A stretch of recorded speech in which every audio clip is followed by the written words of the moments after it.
talking a lot about, severe weather and, what's happened with all these kind of crazy things that have happened to the offices and such. But, okay. Okay then. But I'm going to ask you guys to kind of shift a little bit because we're still talking about communications and we're talking very heavily about the importance of communications. But it's 2019. Everybody and even their dog is on social media somewhere, right? And that's where a lot of our people are getting their information. So we're gonna go just kind of through some things that our office has implemented and put into practice towards improving the way that we are messaging across social media. So one of the first things that you always need to keep in mind is that we need to determine the goal, right? We need to ask ourselves the questions, who is my target audience? Who are the people in your CWA? Are you a large metro area? Are you a very rural area? Are you mainly agricultural? Are you a coastal and marine area, right? You need to know a lot about who your target audience is, even if you are rural and cultural. Are you somewhere that is an older population in general? Are you young and booming and growing, right? So, but how are they viewing our content is equally important. So, are they looking at it on a mobile device? Most people nowadays are. They're looking at it on their phones. Are they, using their computer at home, right? So all of this is going to go into how you design your graphics for social media and how you put that out there. What is the message that you're trying to share? Are you trying to communicate a flash flood emergency? Are you just trying to communicate your weather story? Are you trying to communicate that you've got a heat wave coming up, right? So what is the key point that you want them to take away from that? And then also, what actions do you want them to take after they've looked at your content? Do you want them to be sharing it with everybody else? Oh, I certainly hope so, because that's how we get a lot of our messages out, right? But also, do they need to be taking shelter? Is it a severe warning? Do they need to be making preparations for something, right? So then, the bulk of my time here is going to come into graphic design, and I'm going to very quickly afterwards go through platform management, and then a little bit of an exercise in which I'm going to have everyone's participation, right? So I have to be careful because I can get really run away in this. My sister is a high school art teacher, and she really helped me out with a lot of this, and she said that she dedicates 2 class periods alone to color theory.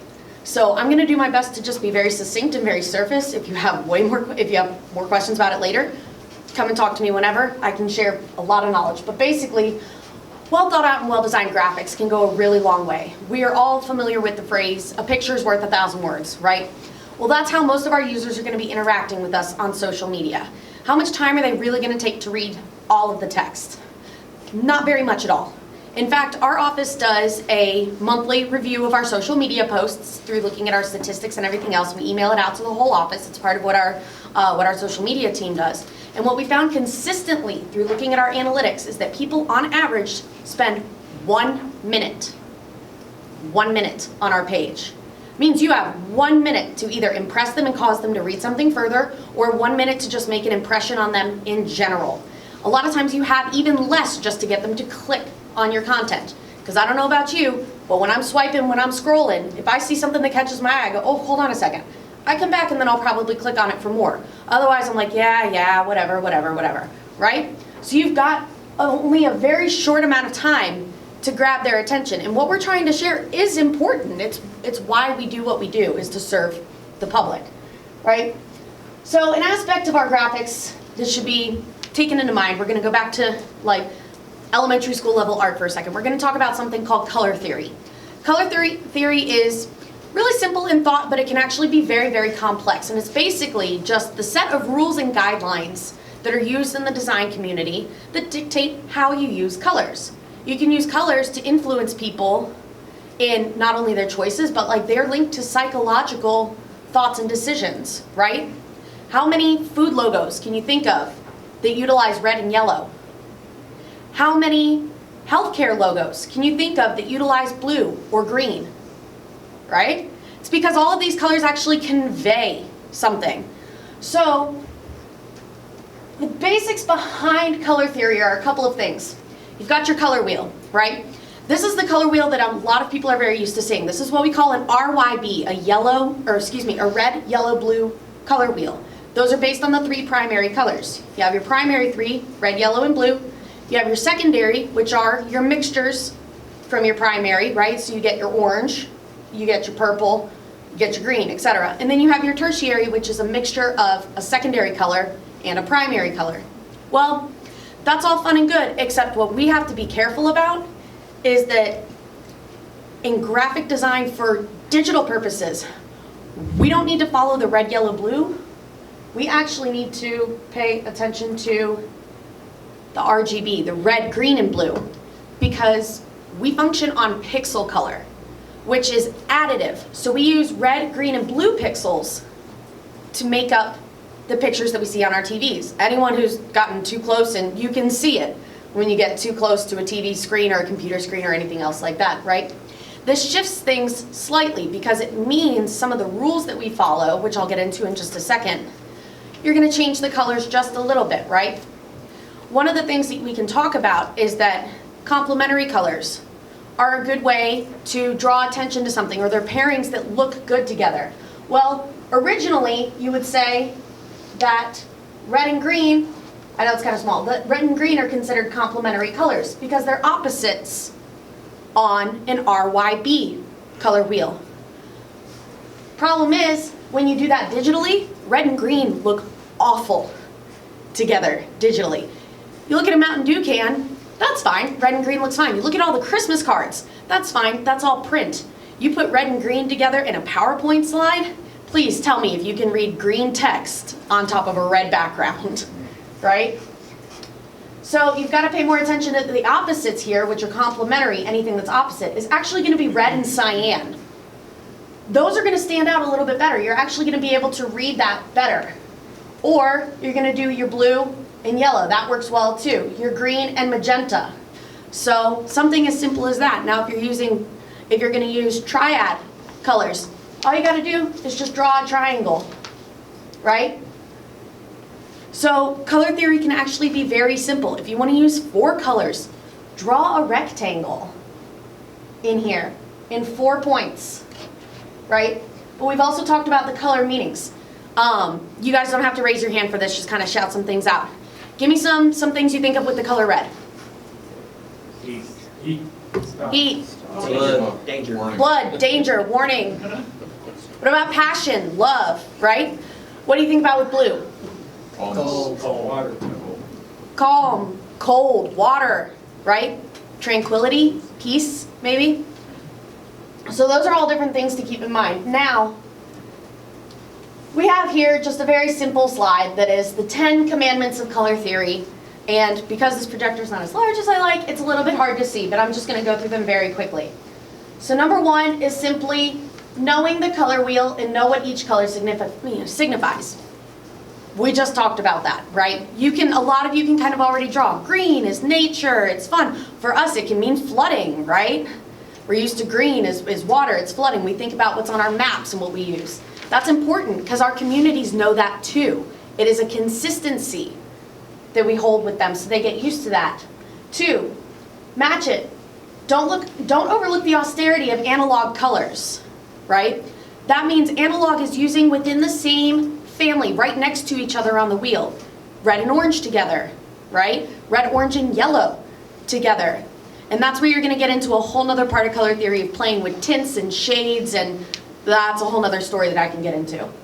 3, if you can't match it, clash it with complementary colors. Again, be careful that you're using RGB colors. If you need to pull up a wheel, just Google it. Because red and cyan are going to be your opposites, not red and green. They don't look as good. And you can probably have a little trouble seeing this right here, right? Or this one down here. And that's because this is digital instead of print, right? And if the contrast is too intense, then split it. And this is what I meant by using a triangle and using triad colors, right? And this goes on, just need more variations, etc., etc. But sometimes monochrome is the way to go. Just go with your shades, right? So do a light red or a pinkish color and then do one that's darker to embolden it. And then other times anachromatic. Easy. Know your hues, tints, shades, and tones. What works where. So sometimes using a different shade or a tint isn't going to work for one color, but it might work really well for another color. So a good one is when you're doing winter graphics and you're using a light cyan blue with a royal blue text on top of it. It stands out really well. You can see it really well, and it still conveys that cold, snowy, frosty kind of an intent. So people see that and they're like, oh, this is winter, okay, I get it. And then if you throw in a bright yellow on there, oh, this is something I should pay attention to. This jumps out to me. Maybe it's because we're talking about snowfall amounts. That's why the yellow is the higher amounts, right? And then lastly, RGB and CMYK, which is for print, for printers, and Pantone, which is like your regular RYB, are not the same, which is exactly what I had touched on before. I do love this quote here that says, I do like the interior design rule that is pretty much applicable to graphic design too. 60% dominant color, 30% secondary color, 10% accent color. If you'd like to introduce a fourth and so on, split the secondary color, or perhaps the dominant, but never the accent. It applies to interior design too, so it looks like I'm teaching you guys a couple things today. Take that one home with you. All right, font choice. Whoever thought that something as simple as your font can say a lot about your graphics, but it can say a lot about you guys even as an agency. What are these guys doing, right?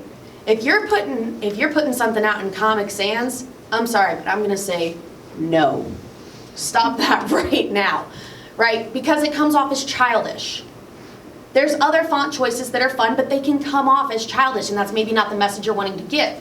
We are wanting to give more of that authority of like, hey, we are the experts, try and listen to us, right? Or maybe you are advertising some fun, event. We have the, when the planes, I forget what it's called, the Hastings, the Ford Fly and such and stuff, right? That's a fun family event for us. Sure, you can use a fun font, right? But there's 4 main types of font. Your serif, your sans serif, your script, and your display. Or your, oh, I just forgot the other word for it. Decorative, that's the word. So decorative and display are just that. They are usually hand designed for somebody to portray something that's kind of fun. Script is going to be your handwriting, it's going to be your cursive, your connected letters. They're a lot harder to read in smaller portions and smaller fonts. You're mostly going to want to stick to sans serif, which means without the feet, without the little, so literally without serif. Serif has the little feet and the overhangs. Sans serif is going to be the easiest to read in all sizes of print, big and small. If you're not sure, do the IL1 test. Type out a capital I, type out a lowercase l, and type out the number 1. And tell me, looking at these fonts, which ones can you tell the difference, right? It doesn't take much for you to see, like that last one there on the right, the Mostra Nuova. Yeah, you can't tell the difference between the I, the L, and the 1, which can actually trip your readers up when they're trying to read something, especially if they're skimming very quickly. Your eye does get caught up in some of that. So font choice can actually be a big deal. Messaging. Key things with messaging is that you want to keep it simple, kind of like this slide, right? Eye scanning patterns. You also want to use design to create emphasis, and I'll come back to the eye scanning patterns. And like I said before, about 1 minute or less spent on the page.